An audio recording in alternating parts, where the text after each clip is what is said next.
Martin Luther King Jr. was an American pastor and activist who fought for the civil rights of African Americans.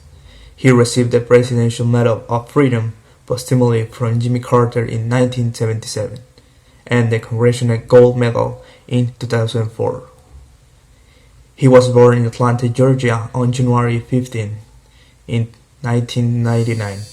He became one of the greatest leaders and heroes in American history and in the modern history of nonviolence. Luther King strived to achieve racial equality among United States citizens because many people suffer from discrimination. This leader devoted much of his life to struggle for equality and recognition of civil, political, and also economic rights of black people. Around 1955, following the arrest of a black woman after she refused to give up her bus seat to a white man, King decided to initiate a non-violent protest against the racial segregation his city was suffering. Building on his resonance as a pastor, he suggests that Montgomery's black population not use transportation until such racist manifestations were completely eradicated. After achieving black and white equality in public transportation, he continued for the fight for civil rights. In 1963, at the head of his cause, he led a march through Washington, advocating in particular improved living conditions and integration of the black population in the south of the country. At this peaceful protest, the largest in the history of American capital, he gave his famous "I Have a Dream" speech.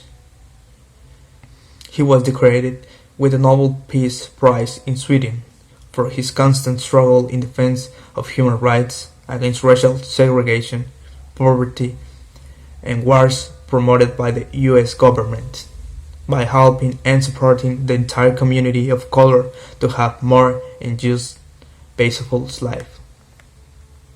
He was killed before the April 4th on 1968 march on the balcony of the Lorraine Model in Memphis, Tennessee, while preparing for a peaceful public demonstration.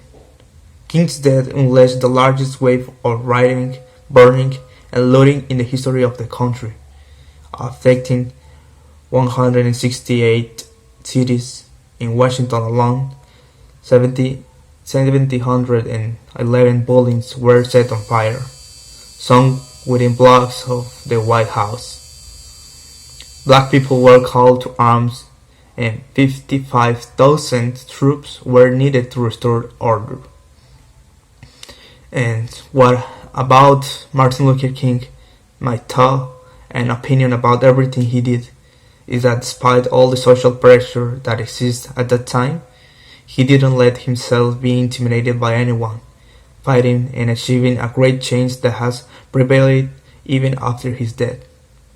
Something that I respect very much, since there are not many people who dare stand up in the front and fight for others.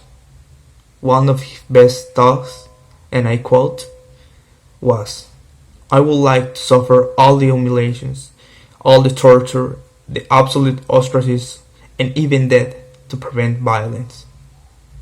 And I wish he were here to see that nothing was in vain."